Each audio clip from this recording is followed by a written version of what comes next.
يأتي أسبوع المرور العربي هذا العام تحت شعار تمهل أمامك حياء، وهو شعار لإيصال رسائل توعوية لتخفيض الحوادث المرورية ولرفع مستوى الوعي المروري.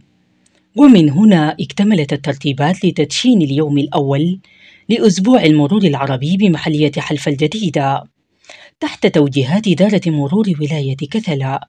وفي بداية التدشين بموقف التاكسي بمحلية حلفا الجديدة حيا سعادة الرائد عبد الله أبو ستة الحضور، وتقدم بالشكر لأسرة الشهيد محمد حجازي في لفتة بارعة تجسد دور إدارة المرور في المجتمع، وأوضح أهمية الدفاع المدني بشراكته الأصيلة مع إدارة المرور، معلنا عن تخفيض ترخيص المركبات ورخص القيادة خلال فترة هذا الأسبوع. أسبوع المرور يا جماعة فيه مجموعة من المفاهيم والمبادئ صراحة المتحدثين قبلي ما يحتاجوا تذكير، وربنا يوفقكم وربنا يكتب السلامة المرورية للراكب والسائق والعابر. نشكر برضو أخواننا الحضور في منبر كفاءات محلية حلفا الجديدة برئاسة الأخ المتواضع جدا جدا جمال الجلاد، كادح وهم حلفا وكلنا حلفا. نشكر كل الحضور فردا فردا.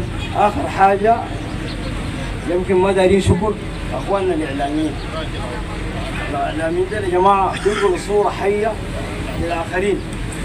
أخواننا في قناة آفاق، أخواننا في قناة تلفزيون وإذاعة كسلة، أخواننا في قناة سون الجنباء إلى آخر.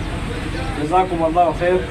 اللهم رب الناس احفظنا من كل وسواس خناس، واحفظ البلاد واديم نعمة الامن والسلامة، وربنا يكرم الشهداء فردا فردا. جزاكم الله خير. بارك الله فيكم. ووضح النقيب مجاهد أحمد سالم ممثل شرطة الدفاع المدني لمحلية حلفا الجديدة عن الشراكة الأصيلة مع إدارة المرور، موضحا ضرورة وجود الطفايات في المركبات بأنواعها المختلفة. هاي بقول يا أخي نظرة الوقاية والسلامة نظرة صاغبة، نظرة عميقة، نظرة متشائمة.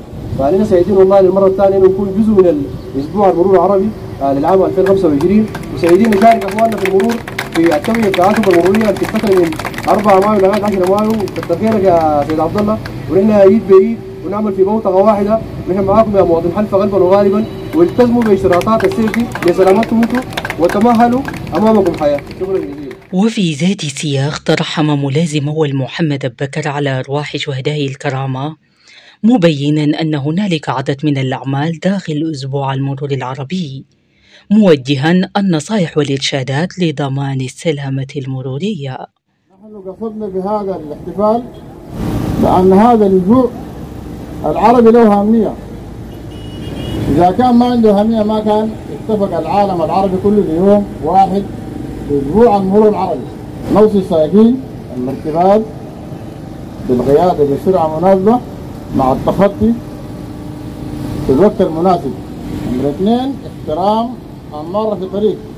الأسبوع ده يحتوي على جوائز، يحتوي على زيارة أسر الشهداء، يحتوي على زيارة الناس المعاقين. الأسبوع ده فيه تخفيضات في رسوم الترخيص ورخص القيادة.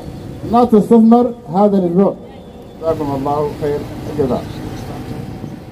وفي الختام مشاهدينا الكرام، تخلل التدشين عدد من الفقرات التوعوية والترفيهية والمسرح المتجول. نتمنى لكم مشاهدة طيبة وفي رعاية الله. البداية والانطلاقة بإذن الله نبراس. لا إله إلا الله. يا ساتر لا حول ولا قوة. يا ساتر يا ساتر يا ساتر. شنو؟ انت عارف الحاصل شنو؟ والله عثمان خطير. خطير كيف؟ والله يمشي بالاستيكين بس. والله بيفحل بيمشي بالاستيكين وما في زول بيفوتوا. خطير خطير خطير مرة واحد. ده ما إيمان. ما إيمان يا زول فن ما في زول بيلحقوا. والحادث اللي حصل امبارح ده عندك خبره؟ تعملوا؟ كان في حادث. ابراهيم؟ اي الحادث. ده ما زي عثمان. خلصنا في المستشفى. لا لا لا لا لا يا اخي. انا كفاره واجب. لما تسمعني. الاولاد لو شفت حالتهم بعد الحادث. المرة يا طول حالتها. الولد الصغير يكفي. ابوي يا اخي حالة تحني. لكن النبض ده ما كلمنا ما دي النتيجة. ما بيسمع. ناس المرور ده ما قاعد يوروا الناس يا أخي. ما لكن أنت تجري ليه؟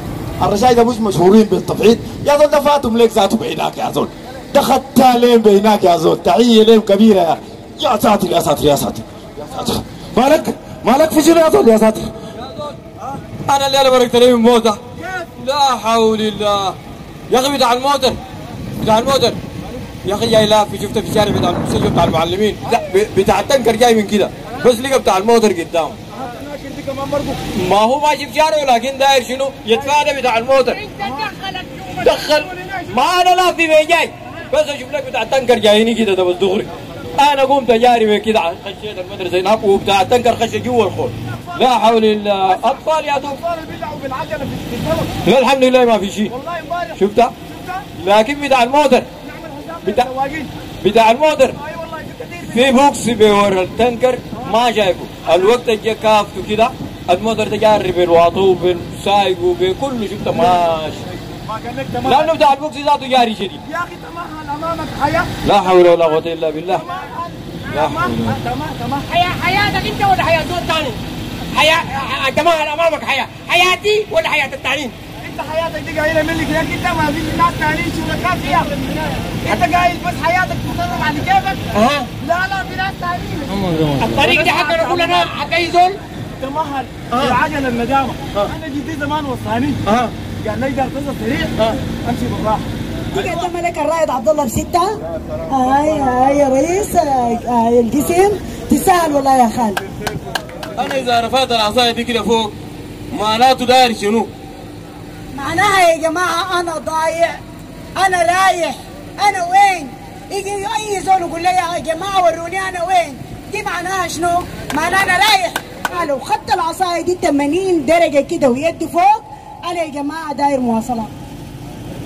انا داير مواصلات يا ده مواصلات عامه اللي هي الحافله شنو عامه كده. هو داير شنو؟ داير مواصلات عامه. اذا نزل يده اليمين كده ده وهو معناه هو طالب مساعده. يا جماعه تعالوا قطعوني. جبالي كان رايح مش عملها كده. تعالوا يا جماعه قطعوني، انا مسكين واقف برا، واحد فيكم يقطعني. معناته شنو؟ معناها يا جماعه انا داير لي مواصلات خاصه. جيبوا لي تاكسي، ركشه، ادوس اي حاجه. اذا مد يدي كده معناه انا داير اقطع براي، ما محتاج لاي زول يقطعني. دي 5 علامات وريناكم بالسوق جوا المدينه كم كيلو ورا المدينه كم كيلو. اشكر ضابط المرور نظم الطريق. اخضر احمر المرور يقف. اصفر انتظار خفيف. اخضر امشي يا ظريف. خلينا نكمل تكريمنا لوالد الشهيد. فليتفضل والد الشهيد. جاء ظريف متواضع باسم السيد العقيد بابكر النور مدير إدارة مرور ولاية كسلة وضباط صف جنود مرور محلية حلفة جديدة. الله أكبر. مبروك يا ابني. الجائزة دي مقدمة من أسرة الشهيد جمال زنقان. مقدم أسرة الشهيد جائزة للفائز ابن الصغير. مشاهدينا الكرام، اليوم قامت كاميرا قناة آفاق السودان برصد اليوم الأول لتدشين أسبوع المرور العربي الذي جاء للعام 2025 تحت شعار تمهل أمامك حياة. يجيء هذا الأسبوع من كل عام من يوم 4 إلى 10 مايو، وذلك لتعزيز الوعي المروري وتقديم النصح والإرشاد لسائقي المركبات العامة. لذلك مشاهدينا الكرام اليوم تابعوا معنا هذه الجولة عبر كاميرا قناة آفاق السودان للاستطلاع عن أسبوع المرور العربي.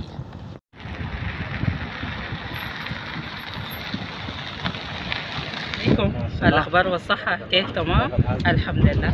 طبعا نحن ناس قناة آفاق السودان وعاملين استطلاع عن أسبوع المرور العربي، حابين نتعرف عليك لأنه لقينا شعار أسبوع المرور العربي، يعني عايزين نعرف مدى اهتمامك بهذا الأسبوع وماذا تعرف عنه. مرحبا يا قناة آفاق.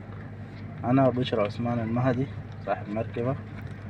فعلا اليومين دي نحن محتفلين بأسبوع المرور العربي، انتشار الضباط وضباط الصف والتوعية المرورية، حزام الأمان والسرعة الزايدة والتخطي السليم وعلامات الإرشاد.